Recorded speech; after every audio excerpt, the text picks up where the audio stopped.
Hey Katie. Hey Sarah. It's great to meet up with you again, here on Mozart Snapshots.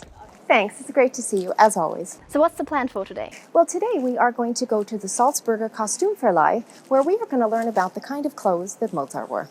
What is a Kostümverleih? It is a shop and workshop where they recreate authentic historical costumes for use in operas and theater productions.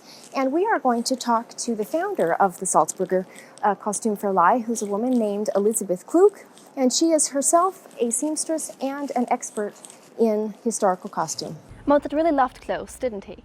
Without question. He had very extravagant taste in clothes, and he spent gigantic amounts of money on clothes.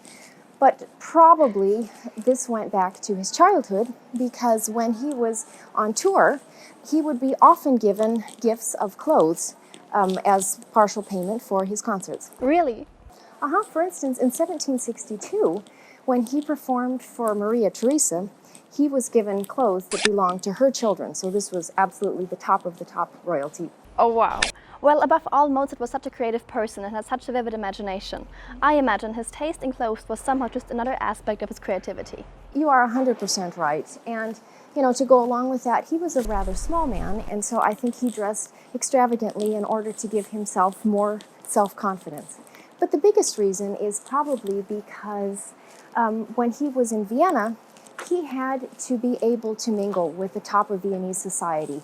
And because they were his patrons, and he performed as a musician often in the elegant Viennese salons. And so therefore he had to really look the part. Because like he said, if you look cheap, you're done here. Have any of Mozart's clothes actually survived?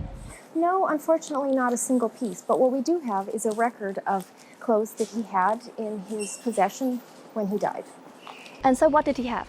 He had about 8 suits in various colors, about 9 pairs of pants in different colors and styles and materials, and he had 4 or 5 jackets and vests, and 3 or 4 pairs of boots and shoes. In the portraits we see of Mozart, he always wears this red jacket. Did he really have a bright red jacket? He definitely did, yes. Red was apparently his favorite color, and he had just fallen in love with that jacket. I guess there is a story behind it. Yes. When he moved to Vienna in 1781, he made the acquaintance of a baroness named Elisabeth Waldstetten. And she was a pianist herself, and she also had a finishing school in her home. She got to know Mozart, really liked him, and Mozart actually even sent Constanze to her shortly before they were married, to get some lessons in acting like a lady. And furthermore, Mrs. Baroness Waldstetten also hosted their wedding dinner. But in 1782, Mozart wrote a letter to her saying that he had seen this incredibly beautiful red jacket that he just had to have because it perfectly matched a set of buttons that he had seen, which were made out of mother of pearl and had beautiful yellow stones in the middle. And so he got a special red jacket, I think. Yes, he certainly did. She gave it to him as a gift and had it tailor-made. And we are here now, and so I think we can go in. Right, I would love to. Okay, and by the way, this building is older than Mozart because it actually dates from the 1500s. Oh wow. So you could kind of imagine Mozart walking up these stairs.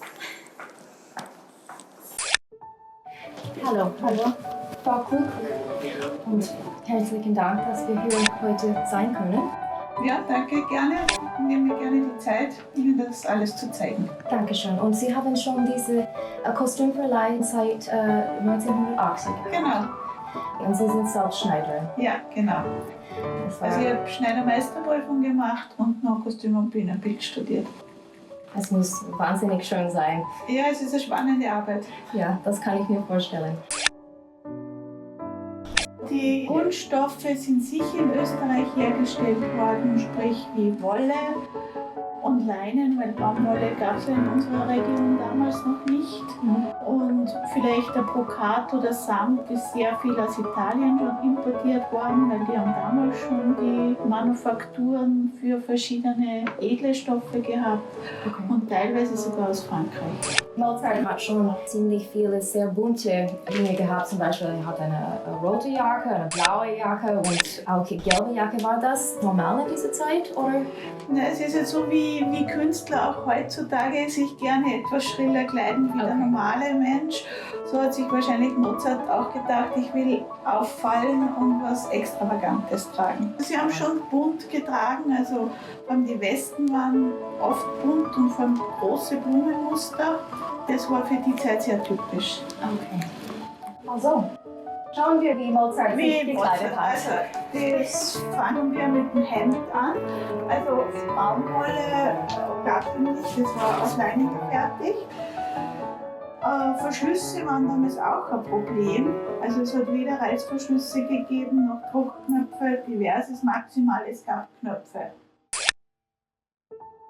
Wegen der Reinigung. Sie haben ein Grundhemd getragen. Das wurde nicht so oft gewaschen, weil Waschen war ja in der Zeit auch ein Problem. Es gab keine Waschmaschine, es musste von Hand gewaschen werden, geschrubbt werden, geschwemmt an Bächen und Flüssen. Und wie oft waren die gereinigt normalerweise? Also man hat vielleicht das Grundhemd, es ist für unsere Begriffe sehr unappetitlich, aber vielleicht sogar 3-4 Wochen getragen. Jeden Tag? Jeden Tag. Nur der Kragen oder das Chapeau, was nach außen sichtbar war, wurde öfters gewaschen. Interessant, okay. Ja, Deswegen ist es anders gekommen, oder? Ja, genau. Darum viel Parfum, viel Puder. So, jetzt ziehen wir dem Herrn da mal ein Hemd an. Um hier keinen Verschluss zu haben die viele Sachen am Rücken geknöpft. Ach so, okay. Jetzt muss ich das Hemd da immer am Rücken verschließen. Und normal, ich meine, wir haben jetzt modernere Knöpfe, aber das sind sogar echte Perlmuttknöpfe, also aus Muscheln gemacht. Die gab es auch damals schon. Das ist jetzt so ein Teil, was nach außen sichtbar ist, das sogenannte Chapeau. Das wurde öfters gewaschen, weil das ist jetzt sichtbar.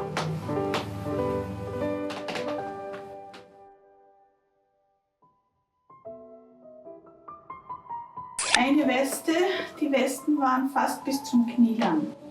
Also so halber Oberschenkel, das hat irgendwie in der Modeerscheinung dazu gehört, dass die lange Westen getragen haben.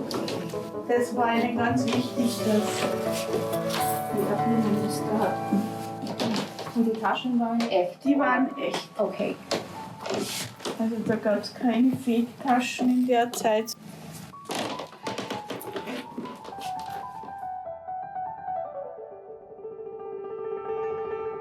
Das ist jetzt sogenannte Barockjacke oder auch Juste du Corps genannt. Hat am Rücken so ausgestellte Falten, muss wie ein Schoßteil weit fallen. Das ist am Originalschnitt nachempfunden, diese Jacke.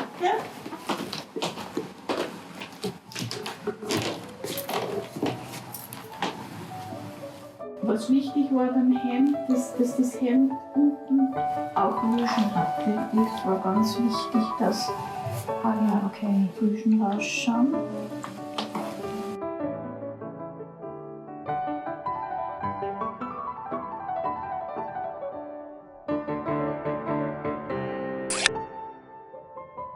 Die Herren trugen Schuhe mit einem leichten Absatz sogar, also so 4-5 cm Stöckel, waren mit Schuhspangen und solchen Sachen verziert. Aber der Stil dieser Spange ist dem Original nachempfunden. Das war damals fix auf Schuhe montiert, jetzt ist es einfach nur Zierde, um quasi den Kostümträger auch die Schuhe in dieser Zeit. Okay. Und die Schuhe waren schon aus Leder? Die waren aus Leder, ganz sicher. Die Perücke war halt natürlich in der Zeit etwas nicht so hygienisch. Da gab es liebe Lebewesen drinnen, die ein bisschen kratzen, war halt nicht so schicklich. Dann haben sie so wie Stricknadeln gehabt. Und mit denen haben sie da an den Stellen, wo es gerade gelüpft hat, Oh. gekratzt.